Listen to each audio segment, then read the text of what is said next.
Sore adik-adik. Oke, sebelum kita mulai dengan kegiatan hari ini, mari kita berdoa. Oke, mari sama-sama kita berdoa. Ya Bapak, terima kasih atas anugerahmu. Oke, sebelum kita lanjut video materi, kita menyanyi dulu. Ini ada yang tahu lagu sekolah minggu kok? Wah. Oh, haleluya. Puji Tuhan. Oke, kita akan masuk dalam pun kegiatan.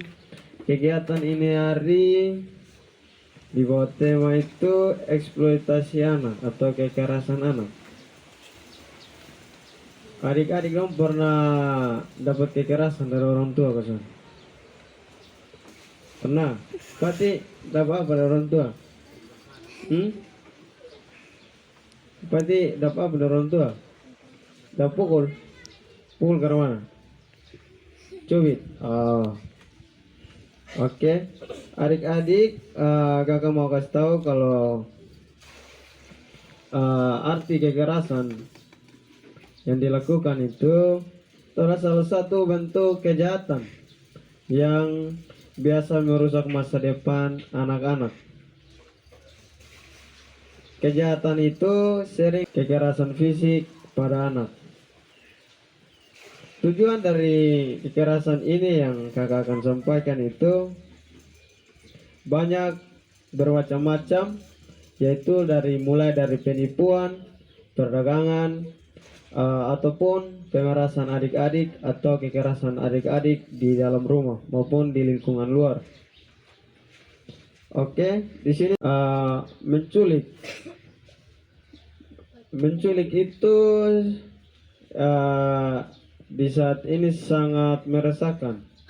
Jadi imbauan sedikit untuk adik-adik, ketika kalau bermain di luar, kalau sudah jam 5 ke atas itu ingat pulang ke rumah, karena itu sangat berbahaya bagi adik-adik. Karena sekarang banyak kekerasan, banyak orang-orang yang suka menculik dengan hipnotis. Adik-adik belum tahu hipnotis toh? Hipnotis sangat. Yang berikut lagi itu ciri-ciri kekerasan anak. Yang pertama itu menerima hadiah atau uang yang tidak terduga dan tidak jelas asalnya. Kayak adik dong ada bermain kaget sama dapat seorang uang. Ini cantik, ada uang 5.000 nih pakai ini gula-gula. Yang berikut menjemput dari sekolah orang asing oleh orang asing. Kayak anak-anak dong pulang sekolah, kayak tiba-tiba ada betua satu kumis-kumis dia datang dia. Ini sini bati teh mam tua suruh beta aku datang jemput lu di sini. Bakal lu harus naik ke beta supaya antar pulang lu. Nah, itu salah satu kejahatan yang sangat meresahkan. Yang berikut lagi itu kekerasan anak yang juga sering terlihat, yaitu anak-anak yang masih di bawah umur sering dipekerjakan oleh orang-orang yang dewasa. Ada yang suruh dong berjual koran, paling itu masih kecil. Jadi itu tuh hal yang tidak bagus, itu bisa merusak masa depan anak-anak. Jadi kayak misalnya adik masih kecil, untuk kekerasan anak yaitu adalah mulai dari memberi pekerjaan rumah tangga untuk anak. Kayak misalnya anak bos ada tidur kaget, bantu orang suruh bosong ini bangun kok, basapo, papel. Nah, itu salah satu kekerasan. Atau memaksa mereka menjadi tentara perekrutan. Tentara perekrutan maksudnya coba sampai bekerja begitu. Coba bosong ada senang-senang bermain dengan anak-anak dong kaget so. Mantu suruh bosong di rumah kok buat sapu, bapel, menyimpan rumah, itu sampai boleh begitu. Jadi yang berikut ada pula pihak yang memaksa anak untuk melakukan kegiatan kriminal. Ada juga orang yang nanti kalau bosong dulu bermain bosong kawan, ada yang bilang, wih ganteng, lu bisa di rumah kok ame kasih beta pepaya kok pepaya masak kata gantung di rumah. Nah itu sama boleh, itu dia masuk dalam tindakan kriminal atau kejahatan. Itu dia melanggar undang-undang dan melanggar Tuhan, kuasa Tuhan. Ya sama boleh. Yang berikut itu kekerasan juga terjadi ketika anak-anak bekerja dalam kondisi berbahaya atau tidak sehat. Kondisi tersebut adalah ketika anak di bawah umur dibayar rendah atau dituntut melakukan kerja paksa, bahkan perbudakan anak. Oke, berikut itu ada banyak undang-undang yang melindungi kekerasan. Jadi nanti deh materi lanjut nanti kakak Musa yang bawa lanjut ya. Oke, baik. Nah, eksploitasi seksual ini bisa membuat seseorang menjadi trauma seumur hidupnya. Nah, oleh karena itu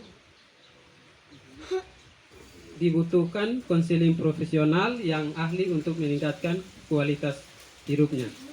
Berikut yang ketiga, kehilangan hobi dan minat. Berikut kesulitan mengembangkan dan mempertahankan hubungan. Berikut yang ketiga, di sini ada dampak eksploitasi kejahatan ekonomi. Nah, di sini ada beberapa, yaitu kesulitan keuangan, mencuri, kesulitan mengakses pendidikan. Salam anak-anak, selamat sore. Semua sehat loh. Adik-adik di sini kakak akan memberitahukan kepada adik-adik semua, yaitu hak yang dimiliki oleh adik-adik semua. Nah, adik-adik, kakak tanya dulu sebelum kakak kasih tahu. Adik-adik semua tahu kosong deh, adik-adik gua tuh apa sih? Bermain. Belajar.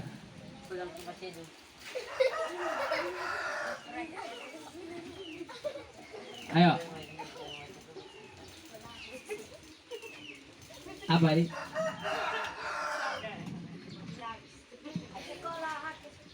Oke, hak ke sekolah. Nah, hak ke rumah Tuhan, beribadah. Ada juga hak hidup.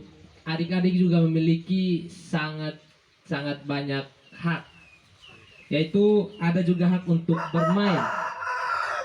Nah, tapi walau adik-adik semua ada memiliki hak untuk bermain, tapi